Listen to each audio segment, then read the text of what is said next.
Imagine thousands of people trying to submit application for a 30 people slot.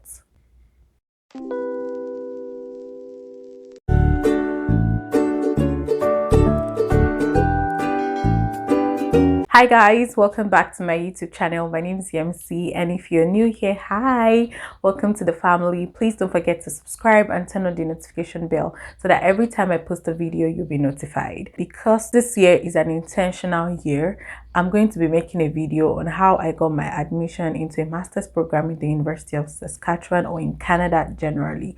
So I've gotten DMs asking me what I did, how I was able to get the admission, because I realized that some people get denied when they apply for admission in Canada. So as much as people think that almost everyone that applies gets admission, it's not true.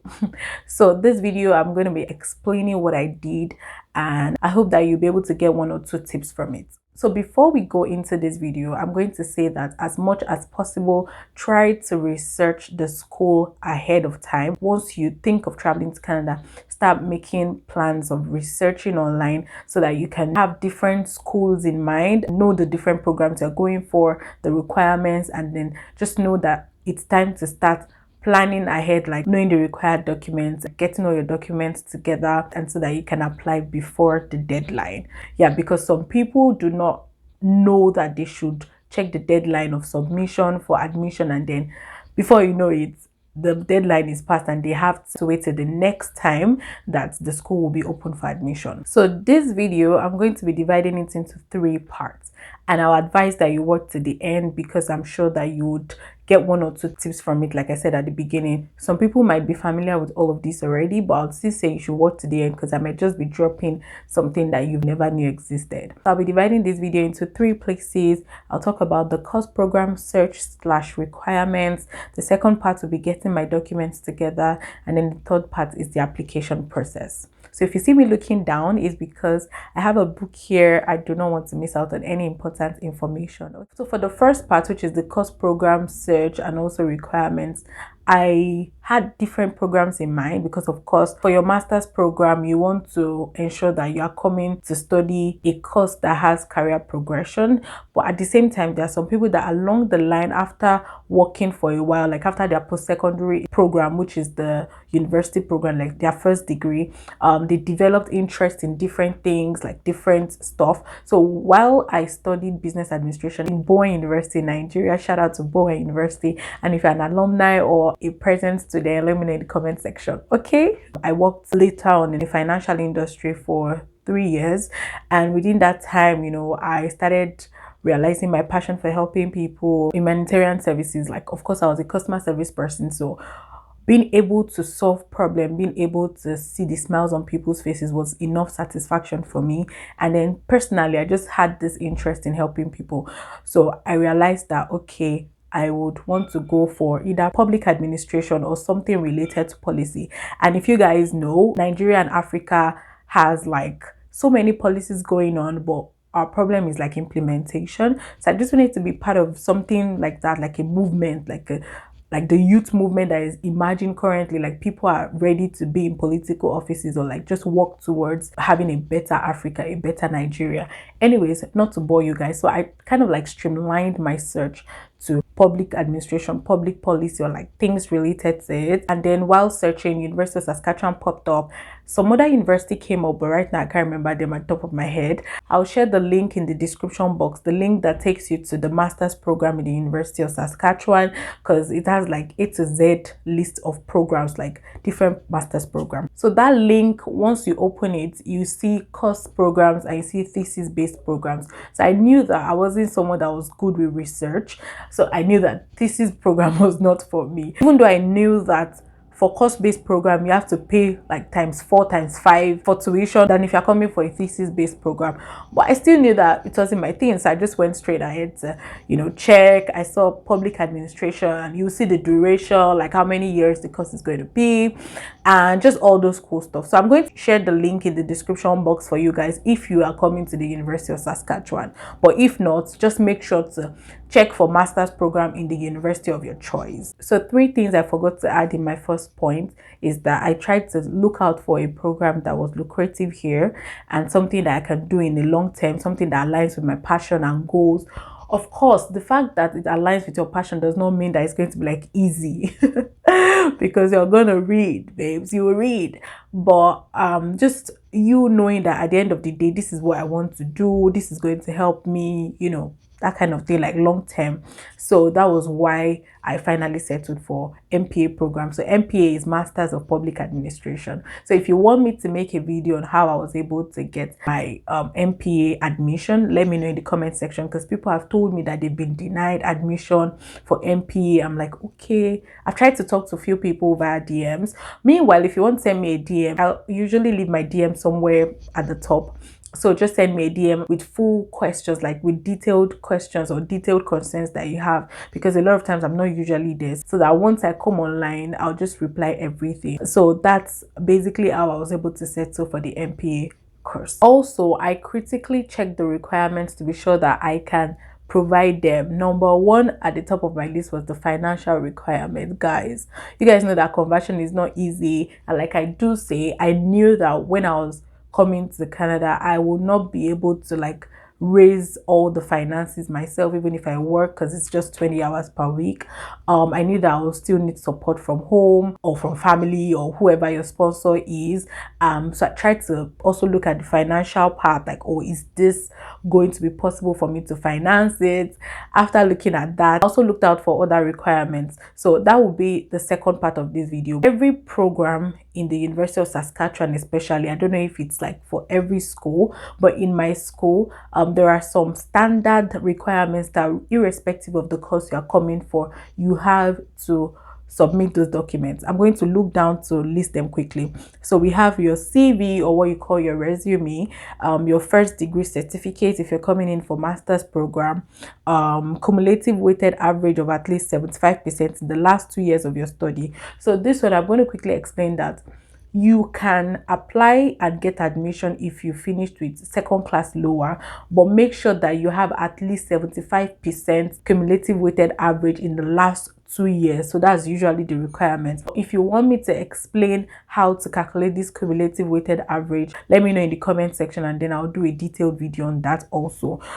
So also English language proficiency requirements, which is your IELTS or your TOEFL. So for TOEFL, you need a minimum overall score of 86 with a minimum of 20 in each area. So each area is your listening, your speaking, your reading, and your writing. For IELTS, you need a minimum overall score of 6.5 with a minimum of 6.0 in each areas, which is your listening, speaking, reading, and writing. You can also waive this IELTS in my school. I know there are some schools that are very, very keen on you submitting irrespective of the fact that you are from an Anglophone country and your first language is English, or that you studied in a school that the official language was English. The University of Saskatchewan, you can waive your IELTS.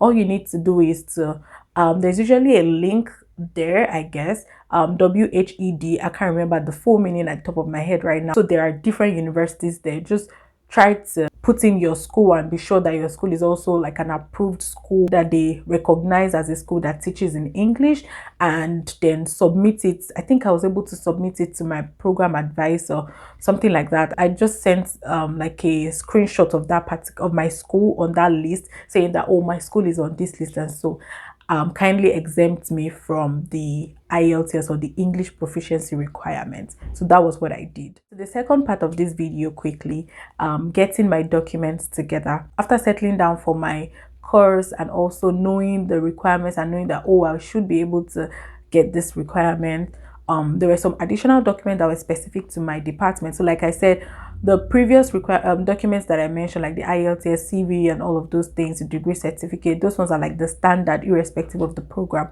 But there were some other requirements for my course, like letter of intent, like there were some requirements, basically. I can't remember right now. Like I said, if you want me to make a detailed video on that, I will make a video on that, trust me. So at this point, I knew that I had to start getting those documents together. My references, oh yes, my references. So for my course, I needed 2 academic reference, and then the third reference maybe academic or work reference. So for those people that were lucky like me, we still had our university lecturers or professors still working in the school that we schooled. Some people are not this lucky. I don't know what you would do in that instance, but I still feel like you can still reach out to the university and then just let them know that of course you studied there, like your department. I believe they should still be able to reference you, yeah, but there's just this privilege where you still have them in school because some of them taught you, some of them understood your strength back in school. So I was lucky to have two lecturers. One of them was my project supervisor in school and was also the head of the department, I believe. So it was even like a big deal for me because by the time I was presenting his reference, he's the head of the department. The second person was just someone that was fond of me when I was in class. He usually just calls me up like, oh, Yemisi, like he calls me by my middle name actually. Then when I was in school, I don't know why, but yes, it was just very easy for me to reach out to him. And then the third one is my unofficial transcript from my school. I understand that there are some schools that needs your official transcript even for your admission. So just try to reach out to your school as soon as possible, because I know for my school, Bowen University, they will not give you your official transcript. Like they will not release it to you. They release it directly to the requesting institution. Yeah, so if you are probably trying to get your WES result, they send it directly to WES. If you are requesting for it to be sent to like an institution like a university here, they send it directly to the university. But in my case at the time, even till now, for admission, you do not need your official transcript. All you need is your unofficial transcript. So I don't know about other schools, but for Bowen University students, I'm so sorry I'm talking about my school like this. For my school, all I needed to do was to go online, go to the transcript site, and then I pulled up my transcripts using my school number. What do we call that number right now? Forgotten. My matric number. Yeah, I pulled up my transcript with my matric number, my name, I think my surname, and my year of birth. So that was all I needed. And after getting that part of my life was already sorted. So it was time for me to process my application. Do not forget that you have to pay a fee. For some universities like $90, for some is $100, some is $110. But for my department, I don't know if it's for all programs, but for my program it was $120. I filled the necessary form, which included like me putting in like my personal details, contact information, attaching all the necessary documents that I'd put together, my unofficial transcript, my CV, resume, letter of intent, like different documents like that, degree certificate. After doing that, all I needed for the reference for my school is that I needed just their official email. So at this point, I already got my 2 academic references and my work reference. So I needed their official email. So for my school, I don't know if other schools also go by these rules, but you need their official email. So for Bowen University lecturers, like for my school university lecturers, I needed their email, like their Bowen email, official email. For my work reference, I needed my referee's work email. So that official email was what they requested for. All I needed to do was just to put in those emails, and immediately I submitted, they all got the email like requesting for their reference in their email box. Yeah, so that's basically all I did, and then I had to wait for about a month. Then I got my admission. Yeah, so I know that a lot of people would say that, oh, this is very easy. Yeah, it is easy, but at the same time you want to like prepare ahead of time. Always remember to write your letter of intent or your explanation letter. Like make sure that it aligns with what the department wants and make it natural. Like I know that sometimes people will request, oh, please can you share your letter of intent with me and blah blah blah, but these people can see through whatever you're writing, right? They have like emotional stuff, like there's a way they connect with whatever you're writing. So just try to make your letter of intent personal to you. Make sure that all your documents are put together. If you know that all your documents are not ready yet, you can always start your application, but just save them. Like you can save them from time to time, go back to it, open it up again, add another information you need to add, don't be in a rush, because there are thousands and thousands, hundreds of thousands of people that are also trying to get the admission. And do not forget that in Canada, there's usually a limited slot for classes. So for instance, when I was coming in, I think they said all they needed were like 30 people for the class. I think that was the class size they wanted. So imagine thousands of people trying to submit application for a 30 people slot. Yeah, so you need to try to put your application together.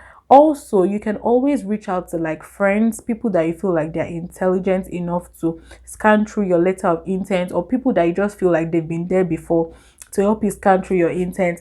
I would have said I would be able to do that, but school has resumed. I can't promise that I would do that because seriously, it's been very overwhelming since we started school. Yeah, just try to give it to someone, or just make sure you subject your write-up to what the school wants, basically. Yeah, because on my school website, they will tell you what they want to be included in your letter of intent, basically. So I hope that you understand what I've said in this video, and I hope that you find it useful for you. I've gotten DMs, people asking me questions, so I feel like instead of answering people privately, why not just make a video and make reference to them as soon as, you know, questions pop up that relates to this. Like I said when I started, if you want me to make a video on how I got my admission into the Masters of Public Administration program in the University of Saskatchewan, let me know in the comment section. Also, if you'd like me to explain how I was able to calculate the 75% cumulative weighted average, which is a major requirement for getting admission into my program or even my school, let me also know in the comment section, because I know that there are a lot of people that finish with 2-2 that still wants to come down for master's program instead of a certificate program into Canada. Just let me know. If you have any other question that relates to this, let me know in the comment section. I will be more than happy to assist or to help or to reply you. All right, guys, don't forget to like, share, and subscribe, and I'll see you guys in my next video. Bye.